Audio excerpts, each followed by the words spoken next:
Well, I wasn't planning on doing a Wookiees drive this week, but you know what? I'm going to do kind of a guerrilla style one this week because I just rented for work this 2020 Ford EcoSport, and I feel compelled to talk about it because, yeah, this is quite possibly, out of all the new vehicles I've driven in the last 3 years, probably one of the most miserable experiences I've driven. I still need to experience the Mitsubishi Mirage, but I have a feeling that's just like an old 90s cheap car charming. And like the Ford Fiesta that this replaces, same difference. And the Fiesta also offered the ST version, which is actually pretty good.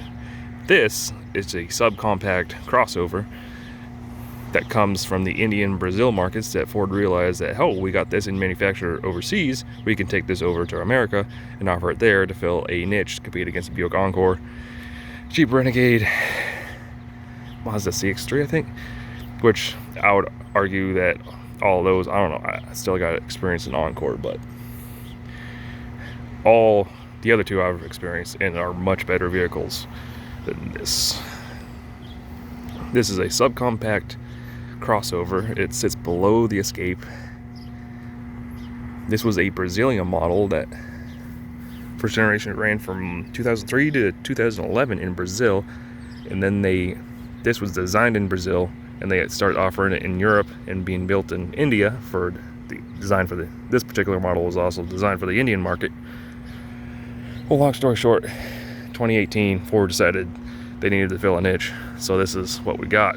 Now, first gripes.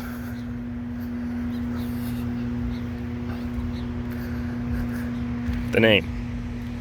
You would think Ford, in all their EcoBoost glory, this would be called the EcoBoost. No, the EcoSport. Messed it up again. This is how confusing this is. This would be called the EcoSport. No, this is the EcoSport because branding can't be consistent. Now, normally, one of the motors that is available, I think it's available in the States, there is a 1 liter 3-cylinder that was in the Fiesta.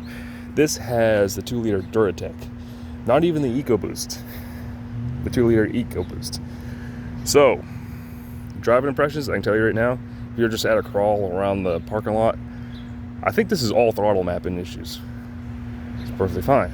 You go ahead and hit it, you floor it, or you get on it at all, and it just kind of sits there, and then it goes, and you don't really go anywhere. And then this becomes completely, I can't even get this thing in focus. I'm doing this on my phone next to a substation behind the La Quinta in Manchester, New Hampshire, because I just got a rant about this car. But you floor it, and it goes nowhere. It's just absolutely miserable experience. This thing isn't even built in the Americas for the U.S. model. This is built in Chennai, India, and imported into America. So you're buying what you think is an American vehicle, but it's actually being imported all the way from India. So the styling is not too bad. It's just a raised Fiesta. I'm sure the ground clearance is very nominal compared to a Fiesta. The main difference is your cabin height. But honestly, I would rather have had a Fiesta hatch. It's just this is one of those things where the dealers have driven into us that people don't want small cars anymore. They want crossovers. And thus, we're in the middle of the sedanocalypse. So now the Fiesta's dead in America. Focus is dead. Fusion's in limbo, I think. I think the rental market's keeping it alive right now until the new Fusion's gonna come out, which is gonna be a slightly raised wagon like a Buick Tour X, which I don't understand because that sold horribly. So Ford thinks that will sell better than the sedan. I don't think that's gonna happen. But anyways, some models you do get a spare tire, and the spare tire is mounted to the tailgate. This isn't a hatch. It doesn't flip up like a normal hatch. How do you open it up? I spent here a couple minutes trying to figure it, and I'm sitting there looking at the key fob. Can't find it. It's actually kind of clever. So you look over here, there's a chrome piece in the taillight, and there's a white piece over here. It's actually, you don't pull in the chrome piece. I did this too. I'm sitting there doing this, trying to figure out how to get into it. And no, there's a button here, and it swings out. Maybe. It doesn't even, oh. There I go. There she goes. The single shock on the bottom. And actually, they got the tailgate kind of hollowed out to kind of increase your cargo area. But up here, this is an SES, so you don't get a spare tire. You get a pump, a funnel, and some tire sealant, some fix flat. There is the sealed owner's manual that has not been opened yet. This is only has like a little less than 600 miles. 4-wheel drive, so it's all-wheel drive. Look up underneath. Look at this plastic cladding like it's 2001. I'm zoomed in. Look at that giant muffler covering everything back here. Independent rear. Here's your differential. Everything's nice and clean. Your rear tire rod, tailpipe. It's tiny, tiny, tiny little tires. I imagine these things are going to be impossible. 205, 50, R17. Oh, they are 17-inch wheels. Tiny, tiny little tires. Bridgestones. And then I do kind of like the cladding on the bottom. Isn't bulky like some of these plastic cladding gets there. And you got the EcoSport. See, I can't even say it right. EcoSport printed outside. Look underneath. You got felt under there. Look at this shit. Sensor wire. You don't got rubber, it's felt. That shit's gonna like mold right up after a few years. Look, we already got fucking bolts of these plastic snaps coming out of the plastic cladding. Sit in the back seat because I'm 6'3" and fat.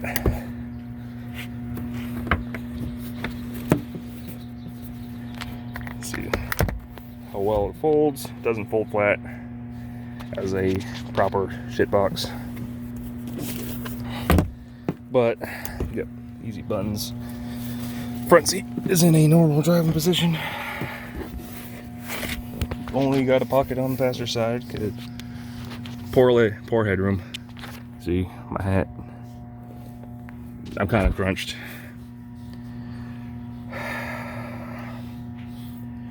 And look at this, the material. It's just solid piece of this cheap plastic. Go front seat.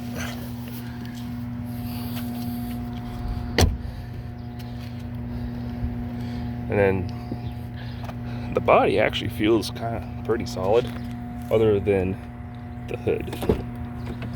Over here, of course, you got your infotainment system. Actually has a handbrake, and if we poke our head underneath the rear, because I tested this,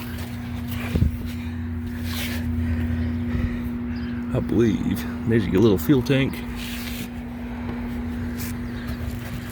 Weird felt skid plate. Why are they using felt underneath stuff that's felt underneath a fucking crossover? It must have been a resonator back, or that's the cab. I cannot see. Nice little adjustable elliptical control arms. But I believe this thing has a cable handbrake and not electronic, because when I went to pick this thing up at Logan International, and then this is the hood latch, that is like, look, the whole dash moved too. It's absolutely atrocious materials. Of course, this is a cheap vehicle. This is like probably the cheapest vehicle Ford sells right now. This Fiesta's gone.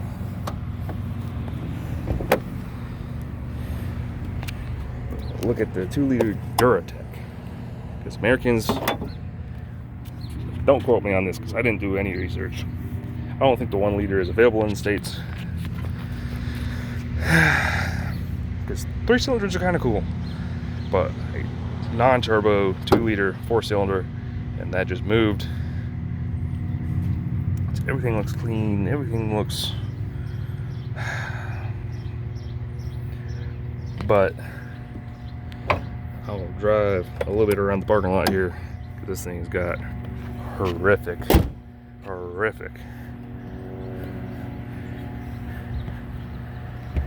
See, the hood doesn't really fit all the way down.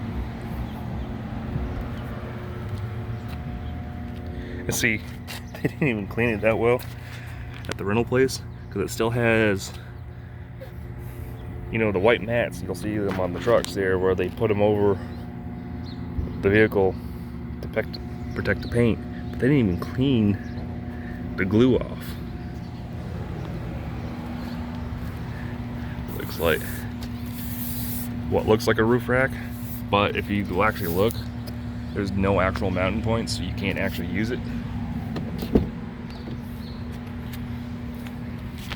Of course, up and down, lumbar, and this kind of, these giant ass tags on the floor mats. This is like the only new vehicle I've seen with something like that. And push start, the button, you can see, is loose in the housing. This is a cheap vehicle. Handbrake. Coin tray in there. This is a cheap vehicle. A pocket here. My finger's in the way. A pocket here for stuff. Maybe a phone. There's a little rubber mat, probably keep the phone from flying out. That's not a grab handle, that's just a piece of trim to make it feel like you got style. These weird little style doors, windows here.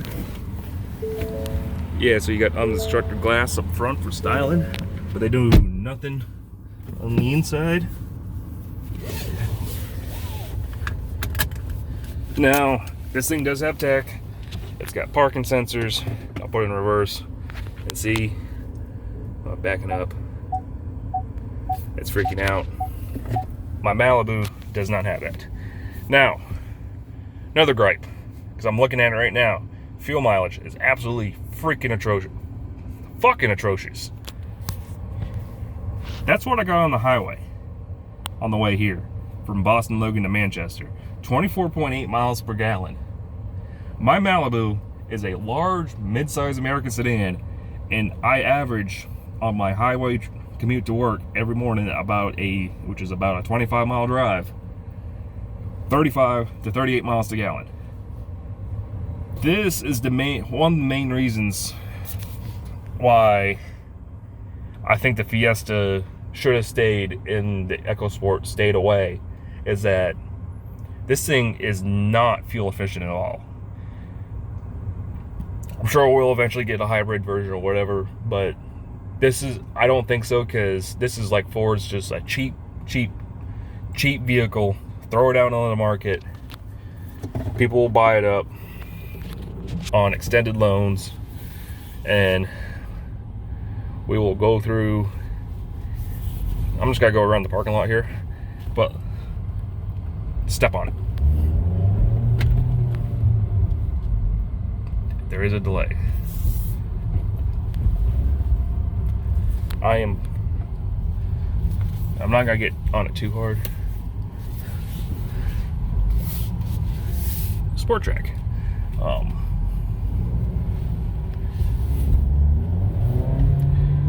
It kind of revs up and then it goes. And like, this is absolutely infuriating on the highway.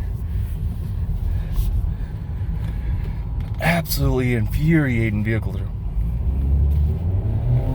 See, you hear it, it revs up and then it goes. Just absolutely a second generation Volt. It's absolutely infuriating vehicle to drive on the highway as you're trying to merge, you're trying to fucking keep up with traffic. But yeah. There's my driving impressions. This is a cheap vehicle. There's really no charm to it. This is just something they threw out on the market to fill a niche. To say it replaced a vehicle, yeah, it's flawed. The Fiesta, if you got a normal Fiesta, not an ST, it is a miserable experience. But I think the Fiesta has charm. While this, yeah, there's my paperwork. Oh, our start. Yeah. This was a guerrilla style Wookie drives. This is me ranting on the Ford EcoSport. I don't like it. There you have it. And the only reason I did it guerrilla style is because I have zero camera equipment here. But I almost brought it. But here I am.